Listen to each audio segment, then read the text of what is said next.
Mawana moto oyo atelaka moto, mawana oyo ateki likia na ye pana moto, kasi sengona oyo atelaka Yesu Kristo libanga na talo pambate, ba banso batelaka motema, ba yokisa makasoni soki mokete na bino banso, ba bozui libakwa kolanda basango ba Kristo mokolo mwa lelo to tombe na bino banso, bolandi malamu. Donc la connaissance.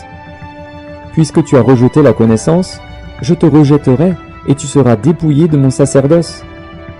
Puisque tu as oublié la loi de ton Dieu, etonga na nzambe le tomo di Kristo ekama makabongo na moto na nzambe pe ngulu bango azali kokoba se kokoba na mali kambo etali le choix de Dieu. Moto na nzambe azali kofungola baimboka pe libota na nzambe misu kotalisa bango ete tozali kokenda maponami. Po ya mbala oyo tofungola miso topona na kibunzoto te tosenga molimo santu akamba biso po ete topona na bisika biso bato baye balongo bani pona okamba ekolo tola na moto na nzambe pe ngolu boni atefeli bopambola ma balandi ya journal télévisé chrétien bomesana na pasteur Pierre Ngolu bosepelaka ndenge topesaka na mokuse oyo tolobi na lingomba lelo ezalaki malamu na mama likambo ya monene oyo boyebi oyo tozali kodevelope bikolo nyonso le choix de Dieu bino nde baponami na nzambe mpona mboka Congo biso mpe toponami na nzambe mpona mboka Congo lelo tobimisi 5 secret oyo moto oyo aponama na nzambe esengeli na ye koyeba mpo ete kati na vi na ye atikala molongi koleka libela na lipela 5 secret ya liboso na bitumba oyo yawe nzambe akobundisa yo yozala moto ya liboso ya kolonga nzambe na nzela ya botosi na yo na liloba na ye baoyo batosaka yawe nzambe balongaka ye ya mibale olonga banguna na tina ete bitumba nyonso ya vi na yo kobanga te mibwaka epai ya banguna paske elongo na Yesu elongo na nzambe esengeli osala makambo ya minene nzambe na biso akoyeba kofinafina kopanza banguna na yo esengeli kolonga ya misato témoigner ya minei esengeli sima ya témoignage na yo bato mosusu bakoyoka yango koba pe ko témoigner il faut témoigner et faire témoigner nzambe a témoignaka bato mosusu pe ba témoignaka soki nzambe alongisi yo ya mitano otikala fidèle kati na ndako na nzambe obima te okima na lipamboli te na ndenge wana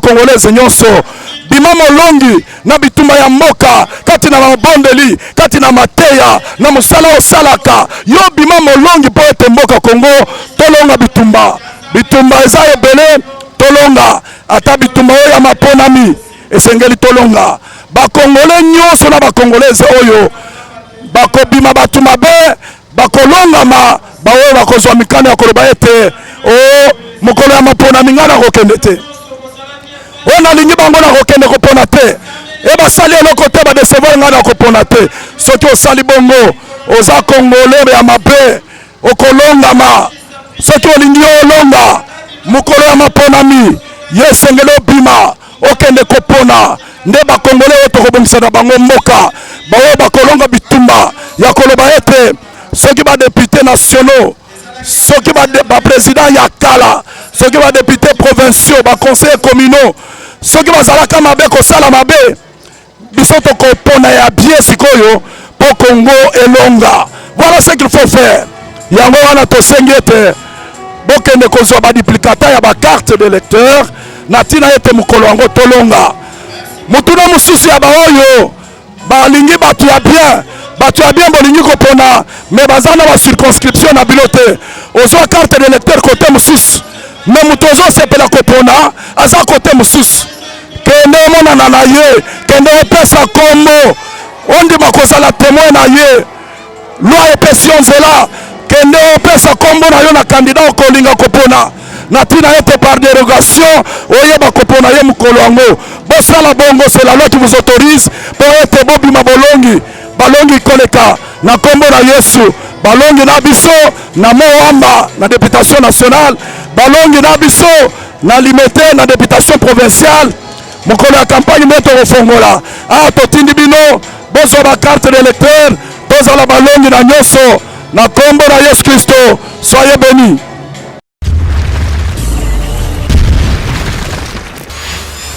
ezalaki mokolo monene mpona ndeko Max Mbenga Lofasa oyo ayebaki bongo liboso ya balakisi baninga bandeko mpe babengami ndenge na ndenge koyeba kodefendre mémoire na ye mpona kozwa dipolomi lokola licencié na travail social.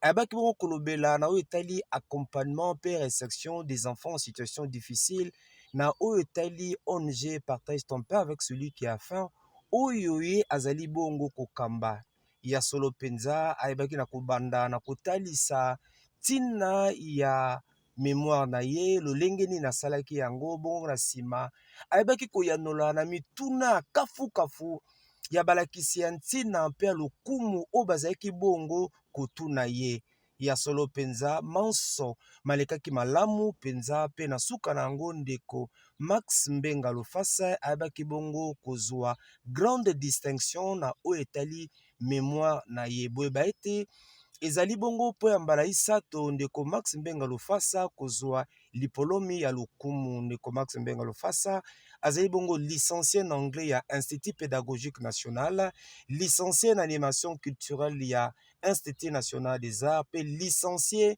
na oyo etali bongo travail social. Tika ete Nzambe azwa lokumu lolenge asepeli kotambwisa mosali na ye. La présence des enfants en situation difficile, alors j'ai partage mon temps avec celui qui apprend. Je peux être la place du travail social ou de l'assistance sociale. Donc cet accompagnement. En guise d'hypothèse principale, nous avons estimé que l'homme je partage mon temps avec celui qui apprend s'organise notamment à travers l'accompagnement psychosocial pour l'accompagnement et la réinsertion sociale des enfants en situation difficile. En termes de première hypothèse secondaire, nous avons pensé que la scolarisation de tous ces enfants, le vivre ensemble, intériorisé par les enfants, la confiance des enfants envers eux-mêmes, la conscientisation, ainsi de suite, sont les transformations obtenues. Les contraintes opérationnelles seraient diversité de chaque enfant, l'insuffisance de moyens financiers, manque de soutien de l'État et de partenaires extérieurs, la fuite de certains enfants et le problème de maladie. Concernant la deuxième hypothèse secondaire, nous avons pensé que la pauvreté des parents, la non-connaissance des droits des enfants par les parents et la société, les croyances religieuses, les responsabilités de l'État congolais, le manque de la protection sociale fait que les enfants puissent se retrouver dans un état de situation difficile et ceci font qu'ils puissent se retrouver dans cette structure d'intérêt collectif. Le travail social trouverait sa place dans l'intervention comme interface pour aider les autorités. D'abord, on appelle ces Zambé merci pour assumer le lait qui un jour historique, un jour mémorable. C'est pour la troisième fois qu'on a défendu ce mémoire et c'est pour la troisième fois que je deviens licencié. Max Mbenga est licencié en anglais. Il y a Institut Pédagogique National. Max Mbenga est licencié en animation culturelle na INA. Max Mbenga est licencié en travail social. Une fierté, mais c'est aussi une responsabilité par rapport à la titre surtout. Nous sommes en absolu été sur la titre, ils avaient chanté, nous avons passé la biso, bakundi passé la biso. Ma belle Congo a chance et nous on ne sait pas mettre l'homme qu'il faut à la place qu'il faut. Et nous croyons qu'avec béton, on doit soutenir. À se servir surtout dans le secteur social, puisque nous sommes des techniciens, nous sommes des médecins sociaux, avec toute les théories apprises à l'instant du travail social. Nous sommes convaincus que nous pouvons être une bénédiction pour ces enfants, pour notre pays surtout, pour les enfants en situation difficile qui errent ça et là. Nous avons la technicité, nous avons des compétences. C'est question que l'État se saisisse, l'Engue présent à l'Obi, dans Moussala. La PCP, merci à président de la Bisso Hubert Mamba, il y a la Fondation Hubert Mamba. Aussi, il y a parti politique à Monene, où Bisso Tozana Kati, c'est un homme hyper occupé, mais à honorer Bisso le locotique à la responsabilité, il y a comment moi, Azali pour défendre mémoire et c'est vraiment quelque chose de bien. Et là, c'est la Fondation Hubert Mamba, ils ont la Fondation Tchanga Tchanga TM6, et la Fondation ils ont la bateau, ils ont des hommes qui réfléchissent et surtout ils ont un assistant social formé. Et je sais que au délibéré d'ici mercredi, il y a probabilité que je sois retenu comme assistant dans l'institution. Et puis dans le Sanaté. Bon, pour un travail de mémoire, vous savez que l'appréciation, c'est le jury qui fait. Hein? Donc l'appréciation que je donne ici, c'est l'appréciation du jury d'abord. Parce que le travail de mémoire fait partie de l'examen. Hein? L'équipe qui a dirigé, donc moi et l'encadreur, nous avons bien apprécié le travail. Mais maintenant, le travail a été amené à l'appréciation des jurys. Et puis, la défense était en public, vous avez vu. Après la délibération du jury, donc, le travail a été reçu. C'est un très bon travail, comme le jury, comme tous les évaluateurs ont dit. Donc, ce travail, c'est un travail qui cadre avec le travail social, comme vous l'avez vu, et un travail qui a respecté toutes les normes de présentation d'un mémoire. Donc, la problématique bien formulée, la méthodologie et puis les résultats. Et comme dit, vous avez vu que c'est un travail qui dévoile l'instabilité familiale à Kinshasa, donc les problèmes des enfants à Kinshasa. Donc, ce travail invite, le résultat de ce travail invite les pays à se mettre pour organiser le travail social. Et donc, la place de l'INTES pour l'accompagnement des enfants, une fois de plus, est une place majeure. Et pour cela, je pense qu'avec nos partenaires, avec le gouvernement, avec le ministère des Affaires sociales, je pense que l'avenir de l'INPS sont un peu ces partenariats. Nous allons nous mettre ensemble pour essayer de voir. Donc, d'ailleurs, l'INTS est en train de finir un travail important pour lui, pour son avenir. Et le moment venu, ce travail sera dévoilé pour voir un peu comment on doit travailler pour que la formation que nous donnons à l'INTS soit vraiment en communion avec tous les acteurs qui sont sur le terrain pour mener la protection sociale. Et je pense que le travail de Mars apporte d'éclairage là-dessus. Et c'est ces éclairages qui font maintenant de l'INTS, je pense, ces laboratoires, cet observatoire des problèmes des enfants congolais, les problèmes des vulnérables congolais sur le terrain. Et de ce point de vue-là, je pense que nous ne pouvons que féliciter M. Mars pour le travail qu'il a présenté aujourd'hui. Que l'INTS, la seule institution publique, n'est-ce pas, que l'État congolais, à travers le ministère des Affaires sociales, a mis en place pour former les travailleurs sociaux, pour donner une formation aux travailleurs sociaux capables d'être ces acteurs, n'est-ce pas, à côté de tous ces organismes qui travaillent sur la protection sociale afin d'accompagner, afin d'aider l'État congolais à réinsérer, disons, les personnes vulnérables dans la société. En fait, l'INTES, c'est l'outil que l'État met en place pour former des acteurs qui doivent aider l'État à mettre en pratique sa politique publique en matière de protection sociale. Et ça, nous devons essayer de vendre cet institut au public congolais qui doit fournir les jeunesses, ou notre jeunesse, disons les jeunes d'autres jeunesses, pour venir apprendre dans cet institut afin d'aider donc l'État à avoir ces acteurs qui vont travailler à côté des institutions de protection sociale afin de mener à bien ces combats contre les vulnérabilités dans notre société. Non, c'est un travail scientifique. Vraiment, c'est un travail scientifique. Le ministère des Affaires sociales peut se servir de ce travail pour mettre en place des politiques sociales adéquates dans le monde. Ça, c'est très important. Ce n'est pas une lettre, ce n'est pas un rapport, c'est un travail scientifique qui est basé sur une méthodologie scientifique. Un travail scientifique basé sur des théories scientifiques, sur une réalité, sur des enquêtes qu'il a fait sur le terrain. Et sur base de ces enquêtes-là, il peut présenter ça au gouvernement, ils peuvent s'en approprier pour la reconnaissance sociale, surtout à Bana, qui soit abandonné à l'air de sort, à Banzela, pour diverses raisons.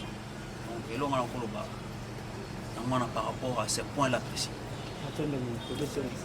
Merci.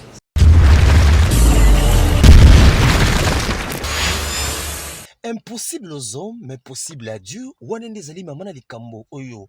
Mosa kuligari kingi mokambi etonga na Nzambe les ambassadeurs bokus apesi na mokuse. Abaki mokolo lomingo ko kabola na libota ya bana Nzambe. Ateseki bango ete Nzambe azali Nzambe azali na nguya nyonso. Eloko moko te eyo kotelemela ye oyo moto na mokili. Aiko salate esika moto na mokili asuki Nzambe asukaka te toyo. Ouvrez les yeux de la je tiens à vous faire remarquer que cet oracle prend corps. Cet oracle prend corps. Bientôt, toi aussi tu témoigneras. Tu témoigneras la grâce de Dieu. Heureusement, Dieu fait ceci. Qu'il y ait des choses que les hommes considèrent comme impossibles. C'est quand Dieu vient intervenir dans des choses que l'homme croit être possible. Des fois, on a tendance à croire que c'est parce que j'ai beaucoup prié, parce que je suis intelligent, et Dieu a agi. Mais il va t'amener quelque part jusqu'au pied du mur.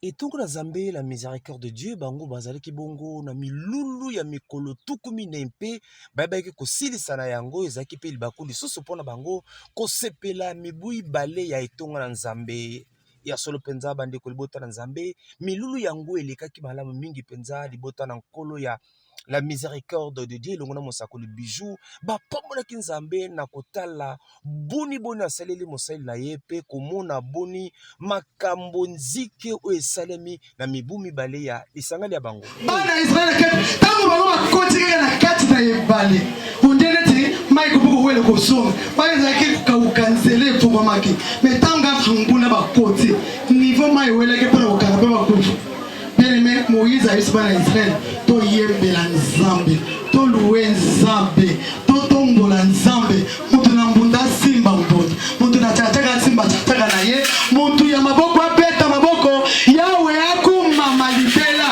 bien-aimé mutu ya lelo ebe ya lelo ya mena tie lelo zali mukolete Nzamba tombwama ande tolama na kulinga mama kaka na liputa na loketo zali je suis journaliste, comme je suis Pic Télévision, je suis mais je suis bagaté, je suis na 4 ministère de miséricorde de Dieu, est-ce que nous avons visionnaire. Les autres, c'est 2 ans, il y a un ministère depuis Tobandaki, le 2 octobre, il y a un écoulé. Les autres, les premiers jours tombés dimanche, donc tomboli mkolongo lelo, et puis tozaki na 41 jours, tosikisa ngelo. On a commis Nzambe, na pamboli ba na Nzambe, na pamboli ba na Nzambe so ba boko na musala oyo. Na pamboli mobali na nga vraiment asunanga na nyonso. Nzamba pesa mobali matamu oyo ya sala ke vision na za nango etelema ni vision on a zo bisa basé na Nzambe ba papa ba mama soko za na mwasi ali ma Nzambe chez maboko kwa ke ndi vision vraiment makambo se le bien donc tozola na biso za biso kota na biso tozana masina quartier 3 d'Avenue Kimbele numéro 20 numéro na ngezali plus 243 pour na bato za libanda code de chambre ngezali plus 243 81 00 010 27 so bengenga poko so na poko so poza besoin prière za musika to bonde le pona ko bona boko na Nzambe Nzamba lola pambola.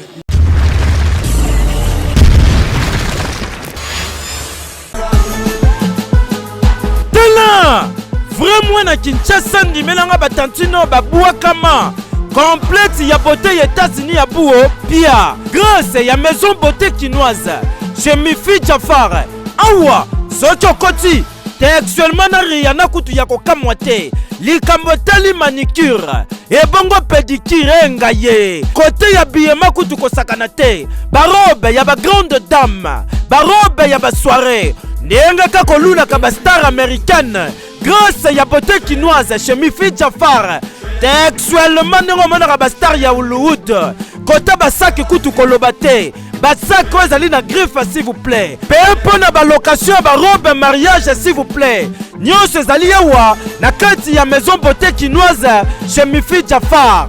Batantine ya Kinshasa lelo yo beauté chinoise eye kolongola complexe ebongo kota bachaussure ngai tena oyo ebongo yo kuna nyonso bozali komona ya kosamba te ezali ya qualité supérieure oyo uti bongo na États-Unis d'Amérique olati ndengo kotaki na ndengo bimi batu batuni yo mama outi wapi po nyonso uti États-Unis d'Amérique otuni ngai prix ndeko ezali ya kosamba te na prix abordable na mbongo ya muke obongisi manzaka obongisi beauté ebongo kota baperike ngaye oyo ezali na temps s'il vous plaît lokola ya bacouleur bino batu bolingaka nyonso bokozwango awa na maison beauté chinoise chez Mifi Jafar otuni nga adresse ezali place ya kobunga te na prince Kasavubu avance ya imika tozoteka bilamba tozoteka basak ya marque toza na biloko ya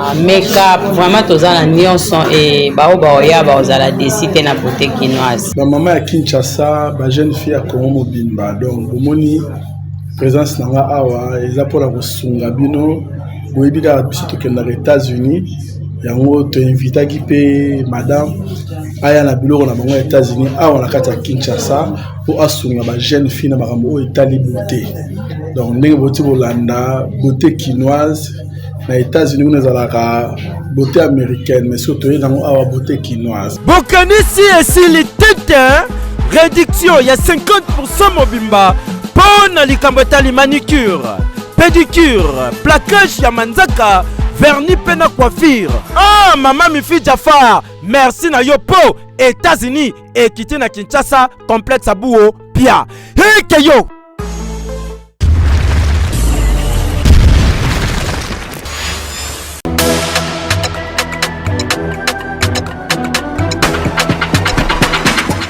bana Kinshasa na bana Brazzaville développerie yango e bandi le 4 développerie bandi le 4 et aussi le 7 novembre yango wana tozosenga la bino pour Cybercafé Jafar to bandi déjà koyamba bino depuis le 4 octobre ti le 7 novembre tozo travailler de 8h ti na 21h pour na koyamba bino na ba heure wana oyo boya pour Cybercafé Jafar toza wana pour na kokanga ba photo numérique oyo ezo répondre na ba norme ya développerie na ba Cybercafé Jafar nyonso pour na kobeta DV eza $5 $5 par personne yango de ko permettre biso to kanga ba photo na to tinda dossier na yo et soki lelo gagner kaka na $5 wana bino ba oyo bozana besoin de prise en charge Cybercafé Jafar toza wana pona bino toko mema bino neti tozo mema bandeko mususu ko bana na Kinshasa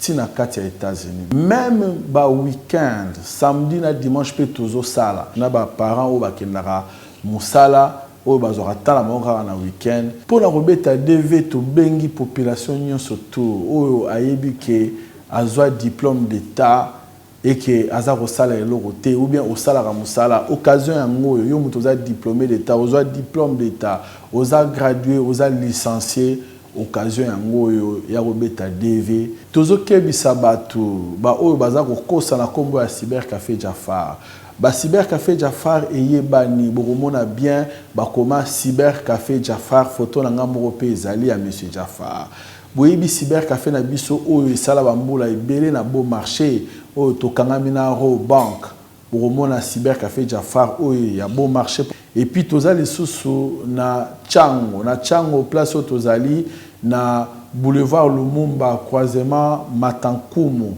juste na quartier 1 place oyo restaurant DFC zali et puis tozali susu na Kitambo magasin Tokangamina shop Vodacom en allant vers Montfleury. Cybercafé Jafar oya Victoire. Na immeuble ya Kondo Mayalos, Boromona Cybercafé Jafar. Bana rompenga ba tofungwe bino Cybercafé Jafar oya monene.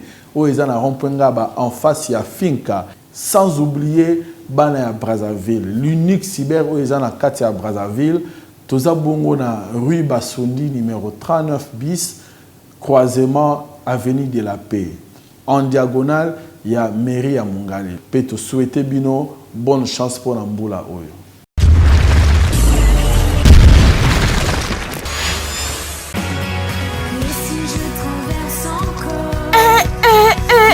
Banakin naebisa bino nini moto epeli na Petro Congo 14 jours ya révolte spirituelle.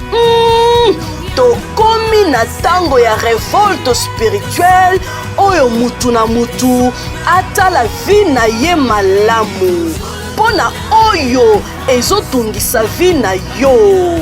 Ba problème ebele, maladie, limitation, blocage, mort subite, chômage, célibat, bilakeli mabe, loi établie, ndeko, telema, on s'est révolté spirituellement, povina yo, ebonga.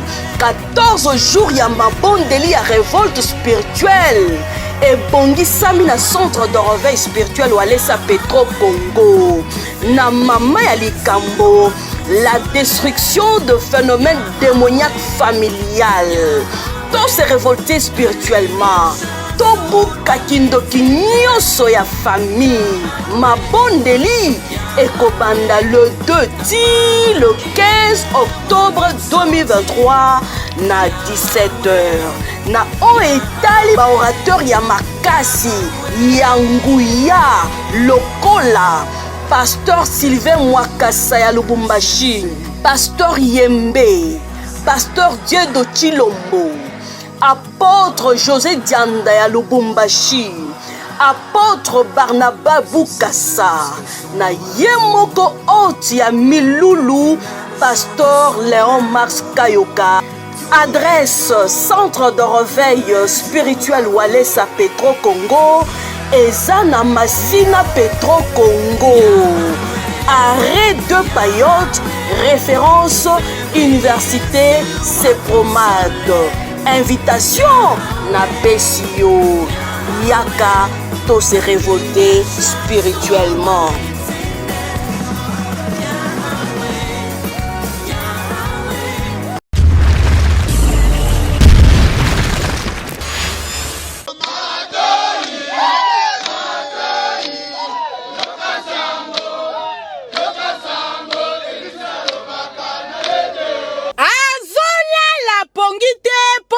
Population ya province ya Maniema na ville ya Kindu yenani commissaire divisionnaire Elvis Palanga na Wej oyo azali commissaire provincial awa na province ya Maniema na ville ya Kindu abandaki nanu na parade matinale na intention ya ba policier ya garnison ya Kindu pesi mana yango général major Elvis Palanga na Wej le policier du peuple a présentaki 9 inciviques pe ba voleur oyo baza konyoko la population ya ville ya Kindu pe miyibi ya ba moto pe ya biloko ya ndenge na ndenge na kati na bango boyeba ke ba miyibi misusu bakotelaka batu na kati ya bandaku na capitaine moko ya FARDC asalaka vol na minduki pe atindaki ye na auditorat po akende kozwa etumbu na ye na suka ya nyonso général Elvis Palanga na Wej apesaki ba instruction na ba policier ba veiller sur existence ya batu mabe oyo balingi coopérer na ville ya Kindu pe asengaki na batenancier ya baterrasse po na nuisance sonore pe batapage nocturne musique esukaka partir ya 21h et permettre na ba élèves pe na ba étudiants batanga na kimia na suka nyonso yoke lokoyo omoni ler ba image eza koleka na télévision pona ba miyibi oyo bato ebele baza koyebisanga balobi me mon général oza kolekisa ba miyibi okangi ba miyibi mingi tomoni me ndenge nini oza kobongisa batima na yo te bongisa batima mon général batima wana ebongi na yo te na ndimi nalobi merci ebongi na ngai te likambo balobi wana eza malamu na ye awa bientôt 1 mois et demi mission mokonzi atindaki ngai awa eloko ya liboso général silisa moyibi masasi eza kobeta tro na Kindu masasi eza kobeta tro bato bakimi na Kindu batiki bandako ya minene babandi kokende kovanda na Goma na Bukavu bamisu bake Kisangani. Général eloko ya liboso silisa yango wana tokochange ndako oyo na seconde. Maintenant ndako oyo na vie ya population na ngai ifale na pona eloko moko soit na bongisa ndako oyo soit na sécuriser na population pona bino boko pona nini. Donc oyo ezali ndako na kopona na vie ya population na ngai. Travailler en âme et conscience, se sacrifier jusqu'au sacrifice suprême. Ngai moko na manduki na basoda na ngai na ba policier tokanga kaka tosilisa mbala moko po mokozi alobaki ndengwa. Yango moni lelo Kindu ekomi kimia. Yango lelo Kindu oyo toza koloba lelo ekei sango. Bato bakomola la pongi porte polele. Atiki bilamba na ye libanda labuki na tongo akuti yango. Mobile azalaka nde boye. Loba yo moko loko ibaki. Ngai na nazinde telefone ya mama. Ah, telefone ya yo ha. Beau présenter.